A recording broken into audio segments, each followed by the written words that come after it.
Gordhan was better known as a politician, an ANC cabinet minister and an activist, and once as a pharmacist. He will seemingly, well, this introduction was written at a time just after the elections, and the story that you're about to listen was actually after the elections at a time before his passing.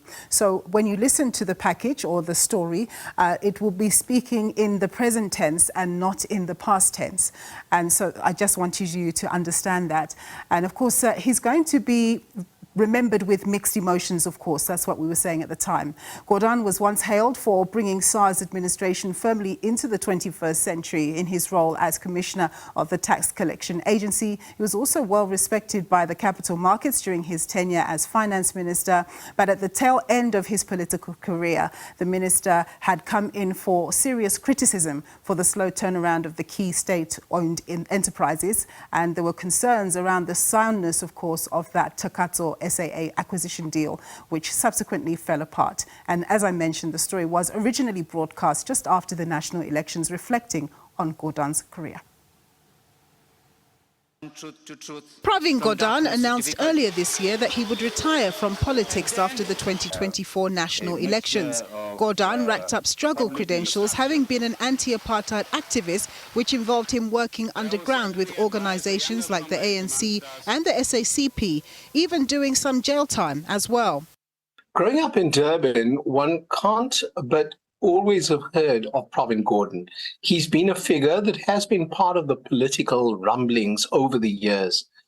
We've been aware of him even during those years when the ANC was banned in the 80s, and he was known as someone that had a pharmacy in what was the Indian part of Durban during the apartheid days, and so was quite well known in political circles.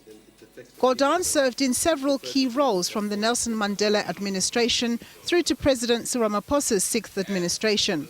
After being appointed as the Commissioner of SARS in November 1999, he made a significant mark, using the resources around him, including human capital, to modernize the national tax collector and make it a serious revenue-generating machine. I think the biggest impact of Mr. Pravin Gordhan was building SARS that became a formidable and globally recognized revenue and customs administration that produced good fiscal results, exceeding revenue targets, and increasingly played a positive role to enable other government departments and assist functions across government. Gordhan became vocal during President Jacob Zuma's presidential term about state capture, which likely had something to do with him being booted out of the finance ministry in March 2017. In 2018, he was directed to head the Ministry of Public Enterprises, a portfolio which has seemingly been a headache from beginning to end. Those in his corner argue that Gordhan is the same man now as he was when he took up the reins at SARS in terms of his inclination to serve the public, not tolerating corruption and demanding excellence from his subordinates, saying that the task he'd been given to turn around many of the assets at the DPE was a tall order. We know from the evidence before the Zondo Commission what had happened at Eskom. The same was true at Transnet. So the first year, 18 months to 2 years, Transnet and Eskom in particular, you had to appoint credible boards, you had to get rid of the corrupt people deeply implicated in corruption, and these were senior executives. I think 2 CEOs are now facing criminal charges for their terms at Transnet and Eskom, together with other C-suite positions. So the institutional decay was there. And obviously, in time, it would lead to a decline in operational performance.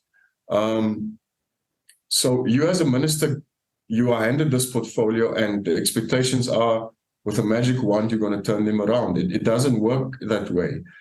Others, however, see Gordhan through less positive lens. Some have questioned the apparent secrecy that came with the proposed sale of a controlling stake in SAA to the Takatso consortium, which subsequently fell through. while also arguing that Gordhan had displayed a level of moral elasticity as well as arrogance, citing the occasion when the minister had to answer questions relating to Andre de Ruyter's allegations around dodgy senior ANC government officials and their conduct at Eskom. He comes into Parliament. He says, I just want to make it clear here that I'm not on trial. And if there are people against whom allegations have been made, ministers, they must come and answer for themselves. Now, a morally upright leader would have stood up, would have sat down in Parliament and said, these are the people that the Ruyter has mentioned by name. As a responsible leader of South Africa and a long-term standing member of the Mass Democratic Movement, I have alerted the SIU, I have alerted the police, I have alerted the Auditor General to look into these allegations under my request. I have requested the ANC Integrity Commission and disciplinary structures to look into this. Rather than go there and be very vehement, and this is, I want to emphasize, he makes that type of language, extraordinarily arrogant, protecting crime that is in progress.